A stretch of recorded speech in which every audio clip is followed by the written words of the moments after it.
പല വിദ്യാർത്ഥികൾ ചോദിച്ച ഒരു റിക്വസ്റ്റഡ് വീഡിയോ ആണ്. എങ്ങനെ പഠിച്ചാലാണ് നമുക്ക് നല്ലൊരു വിജയം ഉണ്ടാവുക, അറ്റ്ലീസ്റ്റ് ജയിക്കാനെങ്കിലും പറ്റുമോ എന്നൊക്കെ പലരും ചോദിച്ചിരുന്നു. ഇനി നമ്മൾ പറയാൻ പോകുന്ന കാര്യങ്ങൾ ഇങ്ങനെ തന്നെ ആവണമെന്ന് ഒരിക്കലും വാശി പിടിക്കുന്ന ഒരാളല്ല. നിങ്ങൾക്ക് നിങ്ങളുടേതായ രീതിയിൽ കസ്റ്റമൈസ് ചെയ്യാം. പക്ഷേ ആര് എന്തൊക്കെ കസ്റ്റമൈസ് ചെയ്താലും ചില വസ്തുതകൾ, ചില ഫാക്ട്സ് അങ്ങനെ തന്നെ ഉണ്ടാകും. അത് നിങ്ങൾ ഫോളോ ചെയ്തിട്ടില്ലെങ്കിൽ നിങ്ങൾക്ക് പണി കിട്ടും. അപ്പോൾ പറയാൻ പോകുന്ന കാര്യങ്ങൾ ശ്രദ്ധയോടെ സ്കിപ്പ് ചെയ്യാതെ കേൾക്കാൻ ശ്രമിക്കുക. ഞാൻ ഹയർ സ്റ്റഡീസിനെ പഠിച്ചുകൊണ്ടിരിക്കുമ്പോൾ എൻ്റെ ഒരു ടീച്ചർ പറഞ്ഞൊരു കാര്യമാണ്, what is the difference between professional course and degree course. ചില ഡിഗ്രി കോഴ്സ് പ്രൊഫഷണൽ കോഴ്സാണ്. സാർ ഉദ്ദേശിച്ചത് പ്രൊഫഷണൽ കോഴ്സും ഡിഗ്രി എന്ന പ്രോഗ്രാമും തമ്മിലുള്ള വ്യത്യാസം എന്താണെന്ന് ചോദിച്ചിരുന്നു.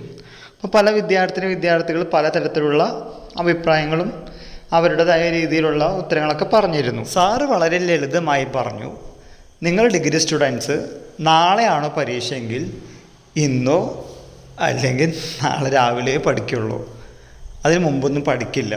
എന്നാൽ പ്രൊഫഷണൽ കോഴ്സ് പഠിക്കുന്ന വിദ്യാർത്ഥികൾ അല്ലെങ്കിൽ ഒരു കോമ്പറ്റേറ്റീവ് ഫീൽഡിൽ പഠിക്കുന്ന വിദ്യാർത്ഥികൾ അങ്ങനെയല്ല. അവർ പലപ്പോഴും എന്നല്ല, കറക്റ്റ് വാക്കെന്ന് പറയുകയാണെങ്കിൽ എല്ലാ ദിവസവും അവർ പഠിക്കാറുണ്ട്. ഇത്ര മണിക്കൂർ വെച്ച് പഠിക്കാറുണ്ട്. അത് 8 to 10 മണിക്കൂർ എന്നല്ല, അറ്റ്ലീസ്റ്റ് 1 മണിക്കൂറെങ്കിലും അവർ പഠിക്കാറുണ്ട്. സോ ടിപ്പ് നമ്പർ 1, നിങ്ങൾ ഡെയിലി പഠിച്ചിരിക്കണം. എന്ത് പഠിച്ചിരിക്കണം എന്ന കാര്യത്തിൽ നിങ്ങൾക്ക് തീരുമാനിക്കാം. ഡിഗ്രിക്ക് പഠിക്കുമ്പോൾ നമുക്കൊരു സെമസ്റ്ററിൽ മാക്സിമം ഒരു 6-7 ഉണ്ടാവുള്ളൂ. അപ്പോൾ ചില ആൾക്കാർ പറയാറുണ്ട്, ഞാൻ ഒരു സബ്ജക്റ്റ് എന്നെ കേന്ദ്രീകരിച്ചിട്ട് that is my epic centre എന്ന രീതിയിൽ പഠിച്ച് അത് കംപ്ലീറ്റ് ചെയ്തിട്ട് അടുത്ത വിഷയത്തിലേക്ക് കടക്കുമെന്ന്. അങ്ങനെ എനിക്ക് പറയാൻ തോന്നുന്നില്ല. നിങ്ങൾ ഡെയിലി പഠിക്കേണ്ടത് എല്ലാ വിഷയമാണ്. നിങ്ങൾ ഡെയിലി എല്ലാ വിഷയവും പഠിക്കണം. എല്ലാ വിഷയവും പഠിച്ചു കഴിഞ്ഞാൽ നമുക്ക് ബോറിംഗ് ഇല്ലാതെ കുറച്ചും കൂടി ഒരു മൊമെൻറ്റം ക്രിയേറ്റ് ചെയ്ത് ആക്സിലറേറ്റ് ഓൺ ചെയ്ത് മുന്നോട്ട് പോകാൻ പറ്റും. അല്ലാതെ ഒരു വിഷയം തന്നെ ഇത് കംപ്ലീറ്റ് ചെയ്താലേ അടുത്ത വിഷയത്തിലേക്ക് പോകുമെന്ന ഒരു വാശിയുണ്ടെങ്കിൽ ചിലപ്പോൾ അത് അത്രത്തോളം ഫലവത്താകണമെന്നില്ല. കാരണം ബോറിംഗ് ആണ്. നമുക്കൊരു 20 മിനിറ്റിൽ കൂടുതലായിട്ട് അത്രത്തോളം കെയർഫുള്ളായിട്ട് പഠിക്കാൻ പറ്റണമെന്നില്ല. അതിനിടയിൽ ഒരു സബ്ജക്റ്റ് മാത്രം പഠിക്കുകയാണെങ്കിൽ അത് മോണോട്ടോണസ് ആയിരിക്കും. സോ ടിപ്പ് നമ്പർ 2, എല്ലാ ദിവസവും പഠിക്കുമ്പോൾ നിങ്ങൾ എല്ലാ സബ്ജക്റ്റും, ഈ 6-7 സബ്ജക്റ്റ് ഉണ്ടെങ്കിൽ ഇപ്പോൾ നമുക്ക് സെക്കൻഡ് ലാംഗ്വേജ് നമുക്ക് ഓക്കെ ആണെങ്കിൽ അത് മാറ്റി വയ്ക്കാം. ബാക്കിയുള്ള സബ്ജക്റ്റ് ഒരു 3-4 പേജൊക്കെ അല്ലേ ഡെയിലി ക്ലാസ്സൊക്കെ എടുക്കാറുള്ളൂ. അല്ലെങ്കിൽ നിങ്ങൾക്ക് ബുക്ക് ഉണ്ടെങ്കിൽ ബുക്ക് നോക്കിയിട്ട് ഒരു 3-4 പേജ് എല്ലാ വിഷയവും പഠിക്കുകയാണെങ്കിൽ നന്നായിട്ട് നമുക്ക് മെമ്മറൈസ് ചെയ്യാൻ പറ്റും. റിട്ടൻഷൻ കപ്പാസിറ്റി കൂടും. കുറച്ചും കൂടി ബോറിംഗ് ഇല്ലാതെ പഠിക്കാൻ പറ്റും. ദാറ്റ് ഈസ് എ മെയിൻ കാര്യം. നമ്മുടെ പാരൻസിനോടോ റിലേറ്റീവ്സിനോടോ അല്ലെങ്കിൽ പഠിക്കുന്ന കുട്ടികളോട് ചോദിച്ചു കഴിഞ്ഞാൽ, ലൈക്ക് ഇതൊരു പഠിപ്പി അങ്ങനെയല്ല, അത്യാവശ്യം നോക്കുന്ന കുട്ടികളൊക്കെ ഉണ്ടല്ലോ, അവരോട് ചോദിച്ചു കഴിഞ്ഞാൽ അവർ പറയുന്നൊരു കാര്യം ടീച്ചർ എടുത്ത കാര്യങ്ങൾ ജസ്റ്റ് വീട്ടിൽ പോയിട്ട് വായിച്ച് നോക്കാറുണ്ട്. ദെൻ മനസ്സിലാകാത്ത കാര്യങ്ങൾ ചോദിച്ച്, ഇപ്പോൾ യൂട്യൂബ് വീഡിയോസ് ആവാം അല്ലെങ്കിൽ ടീച്ചേഴ്സിനോട് ചോദിച്ച് സംശയ ദൂരീകരണം നടത്താറുണ്ടെന്ന് പറയാറുണ്ട്. അതുപോലെ തന്നെ പഠിച്ച കാര്യങ്ങൾ ഒരു ആവർത്തി എഴുതി നോക്കുക.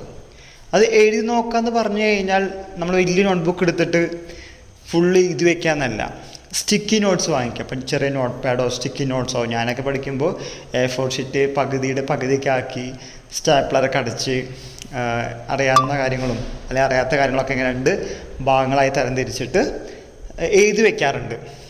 ഇതൊക്കെ എനിക്ക് മനസ്സിലായത്, ഇതൊക്കെ മനസ്സിലാകാത്തതാണ്, അപ്പോൾ ഇത് എവിടെ നോക്കിയാലാണ് കിട്ടുക എന്ന് ഞാൻ ശ്രദ്ധിക്കാറുണ്ട്. അപ്പോൾ നിങ്ങൾ ചെയ്യേണ്ട കാര്യം, ഒരു നോട്ട് പാഡിൽ, ഇപ്പം നോട്ട് പാഡ് ഒരു ആസസ് നോട്ട് പാഡല്ല, A4 ഷീറ്റിൻ്റെ പേജ് ആയാലും മതി, അതിൽ നിങ്ങളുടേതായ രീതിയിൽ കസ്റ്റമൈസ്ഡ് ആയിട്ടുള്ള നോട്ട് പ്രിപ്പയർ ചെയ്യണം. ആ നോട്ട് പ്രിപ്പയർ ചെയ്ത് കഴിഞ്ഞാൽ, ഇപ്പോൾ ഒരു ചാപ്റ്ററൊക്കെ 100 പേജൊക്കെ ഉണ്ടെങ്കിൽ നിങ്ങളുടെ നോട്ട് പ്രിപ്പറേഷൻ അത് കേവലം ഒരു 5-10 പേജ് ഉണ്ടാവുള്ളൂ മാക്സിമം വരുന്നത്. മെയിൻ പോയിൻറ്റ്സ് മാത്രമേ ഉണ്ടാവുള്ളൂ. അപ്പോൾ പരീക്ഷയുടെ തലേദിവസം ജസ്റ്റ് റിവൈസ് ചെയ്യുമ്പോൾ നമുക്ക് കുറച്ചും കൂടി എളുപ്പമായിരിക്കും. നമുക്കൊരിക്കലും ഒരു ദിവസം കൊണ്ട് ആ സബ്ജക്റ്റ് ഫുള്ളായിട്ട് വായിച്ച് പഠിക്കാൻ പറ്റില്ല. കാരണം നമ്മൾ ചിട്ടി റോബയല്ല, ഒരു ബുക്ക് ജസ്റ്റ് ഇങ്ങനെ സ്കാൻ ചെയ്ത് അവിടുത്തെ നോട്ട്സും ഫാക്ട്സൊക്കെ പഠിച്ച് പരീക്ഷ സമയത്ത് മെമ്മറി റിട്ടൻഷനിലൂടെ അത് ഛർദ്ദിക്കാൻ വളരെയധികം ബുദ്ധിമുട്ടാണ്. ചില ആൾക്കാർക്ക് പറ്റുമായിരിക്കാം, എക്സെപ്ഷണൽ കേസസ് എല്ലായിടത്തും ഉണ്ടാകുമല്ലോ. അപ്പോൾ അതുകൊണ്ട് നിങ്ങൾ ടിപ്പ് നമ്പർ 3 എന്ന് പറയുന്നത്, നിങ്ങൾ നിങ്ങളുടേതായ രീതിയിൽ ചെറിയ ചെറിയ നോട്ട്സ് ഉണ്ടാക്കിയേ മതിയാകും. ആ ഉണ്ടാക്കിയ നോട്ട്സ് ഇടയ്ക്കിടയ്ക്ക് റിവൈസ് ചെയ്യുക. അതിപ്പോൾ നമ്മുടെ പോക്കറ്റിലൊക്കെ ഇട്ട് കഴിഞ്ഞാൽ നമുക്ക് ഇടയ്ക്കൊന്ന് വായിച്ച് നോക്കാവുന്നേ ഉള്ളൂ. അപ്പോൾ നമുക്ക് മറന്നു പോകാതിരിക്കാനുള്ള ടിപ്പാണ് നമ്മൾ ഇടയ്ക്കിടയ്ക്ക് വായിച്ചുകൊണ്ടിരിക്കുക, ഇടയ്ക്കിടയ്ക്ക് റിവൈസ് ചെയ്യുക. Practice makes a man perfect എന്നാണ് പറയുന്നത്. അപ്പോൾ അതുകൊണ്ട് ഇടയ്ക്കിടയ്ക്ക് വായിച്ചു കഴിഞ്ഞാൽ അതിൻ്റേതായ ഒരു വ്യത്യാസം ഉണ്ടായിരിക്കും. പിന്നെ സ്റ്റുഡൻസ് പലപ്പോഴും ചെയ്യുന്നൊരു കാര്യമാണ്, ഇന്ന് ഇൻറ്റേർണൽസ് ഉണ്ട്, ഇന്ന് ടെസ്റ്റ് പേപ്പർ ഉണ്ട്, അതങ്ങനെ പഠിക്കേണ്ട ആവശ്യമൊന്നുമില്ല, ഇത് +2 ഒന്നുമല്ലല്ലോ, ഇത് ഡിഗ്രി അല്ലേ, ഞങ്ങൾ കുറച്ചുകൂടി മെച്യൂർഡ് കുട്ടികളാണ്, അപ്പോൾ അതുകൊണ്ട് അങ്ങനെ പരീക്ഷകളൊന്നും എഴുതേണ്ട ആവശ്യമില്ല. അതാണ് ഏറ്റവും വലിയ തെറ്റ്. നിങ്ങൾ അങ്ങനെയുള്ള പരീക്ഷകൾ ഒരിക്കലും സ്കിപ്പ് ചെയ്യാൻ പാടില്ല. നിങ്ങൾക്ക് ക്ലാസ്സിൽ പോവാതിരിക്കാം, അല്ലെങ്കിൽ ക്ലാസ് അറ്റൻഡ് ചെയ്യാതിരിക്കാം. അതൊക്കെ നിങ്ങളുടേതായ പ്രൈവസിയാണ്, നിങ്ങളുടേതായ സ്പേസാണ്. അതിലൊന്നും ആർക്കൊന്നും പറയാനില്ല. പക്ഷേ പരീക്ഷകളൊക്കെ വരുമ്പോൾ നിങ്ങൾ തീർച്ചയായിട്ടും അറ്റൻഡ് ചെയ്തിരിക്കണം. കാരണം നമ്മൾ 10ലും +2ലും പഠിക്കുമ്പോൾ നമുക്കൊരു വിചാരമുണ്ട്, നമ്മളിപ്പോൾ സ്കൂളാണ് പഠിക്കുന്നത്, പക്ഷേ ഇന്ന് കുറേ അധികം മാറിയിട്ടുണ്ട്. എന്നാലും ഒരു പേനയുമായുള്ള സമ്പർക്കം ഡിഗ്രി ആയിട്ട് കമ്പയർ ചെയ്യുമ്പോൾ കുറച്ച് കൂടുതലാകും. ഡിഗ്രിക്ക് പഠിക്കുമ്പോൾ ഈ പേനയും പെൻസിലും റബ്ബറൊക്കെ നമ്മൾ തൊടുന്നത് ചിലപ്പോൾ പരീക്ഷയ്ക്കായിരിക്കും. കാരണം അതിന് മുമ്പുള്ള സെമിനാർ ആണെങ്കിലും അസൈൻമെൻ്റ് ആണെങ്കിലും പ്രൊജക്റ്റൊക്കെ ആണെങ്കിലും വേറെ ഫ്രണ്ട്സൊക്കെ ആയിരിക്കും നമുക്ക് ചെയ്ത് തരുന്നുണ്ടാവുക. എല്ലാവരുടെ കാര്യം എല്ലാട്ടോ പറയുന്നത്. കുറച്ചധികം പേര് അങ്ങനെയാണ്. ഇതിലെന്തെങ്കിലും എതിരഭിപ്രായം ഉണ്ടെങ്കിൽ നിങ്ങൾ കമൻറ്റ് ബോക്സിൽ കമൻറ്റ് ചെയ്യുക. അപ്പോൾ അതുകൊണ്ട് ആ പേനയും പെൻസിലുമായിട്ടുള്ള സമ്പർക്കം കുറവായതുകൊണ്ട് നമുക്ക് സ്പീഡ് കുറവായിരിക്കും പരീക്ഷയ്ക്ക് എഴുതുമ്പോൾ. പ്രത്യേകിച്ച് ഡിഗ്രിയുടെ എക്സാമൊക്കെ പറയുമ്പോൾ അത്യാവശ്യം വലിച്ചു വാരി എഴുതേണ്ട ചില സമയങ്ങളൊക്കെ ഉണ്ടാവും. +2നെ പോലെ എഴുതി കഴിഞ്ഞാൽ നമുക്ക് മാർക്ക് കിട്ടില്ല. അപ്പോൾ അതുകൊണ്ട് don't skip any exam. Even internals ആവാം, ടെസ്റ്റ് പേപ്പർ ആവാം, എന്താണെങ്കിലും നിങ്ങളെല്ലാ പരീക്ഷകളും എഴുതിയിരിക്കണം. ഈവൻ ആ പരീക്ഷ തോറ്റാൽ പോലും നിങ്ങളതിൻ്റെ ക്വസ്റ്റ്യൻ പേപ്പർ കളക്ട് ചെയ്യണം, എഴുതി നോക്കണം. ചിലപ്പോൾ അതിൻ്റെ മാർക്ക് പറയുമ്പോൾ നിങ്ങളുടെ ഫ്രണ്ട്സും ക്ലാസ്സിലുള്ള കുട്ടികളും ചിലപ്പോൾ കളിയാക്കാം. അതിലൊന്നും അത്രയധികം കെയർഫുൾ ആവേണ്ട ആവശ്യമില്ല. അതൊക്കെ ഡിഗ്രിയിൽ പഠിക്കുമ്പോൾ അല്ലെങ്കിൽ നമ്മളൊരു സ്ഥാപനത്തിൽ പഠിക്കുമ്പോൾ നമുക്ക് കിട്ടുന്ന വെല്ലുവിളികളും നമുക്ക് കിട്ടുന്ന ആത്മവിശ്വാസവും നമുക്ക് കിട്ടുന്ന ചില നല്ല നല്ല കാര്യങ്ങളാണ്. പിന്നോട്ട് നോക്കുമ്പോൾ എന്തെങ്കിലുമൊക്കെ ഓർക്കാൻ വേണ്ടേ? അപ്പോൾ അങ്ങനെയുള്ള കാര്യങ്ങൾ നല്ലതാണ്. സോ പരീക്ഷ എഴുതാൻ മറക്കരുത്. ഇങ്ങനെയൊക്കെ ചെയ്തു കഴിഞ്ഞാൽ മിനിമം ജയിക്കുക എന്നല്ല, നല്ല മാർക്കോട് കൂടി ജയിക്കാനുള്ള സാധ്യത വളരെ കൂടുതലാണ്. നിങ്ങൾക്കൊരു സബ്ജക്റ്റിൽ ഔട്ട്സ്റ്റാൻഡിങ് എന്ന ലേബിൾ കിട്ടണമെങ്കിൽ ഇത് ഡെയിലി നിങ്ങൾ ഫോളോ ചെയ്താൽ മതി. ഒരിക്കലും നിങ്ങൾ തലേ ദിവസത്തേക്ക് പരീക്ഷയ്ക്ക് വേണ്ടി പഠിക്കരുത്. അതിന് മുമ്പ് തന്നെ പഠിച്ചു പോയാൽ തന്നെ നിങ്ങൾക്ക് +2ന് കിട്ടുന്ന മാർക്ക് ഇപ്പോൾ 1790 99 ആവാം.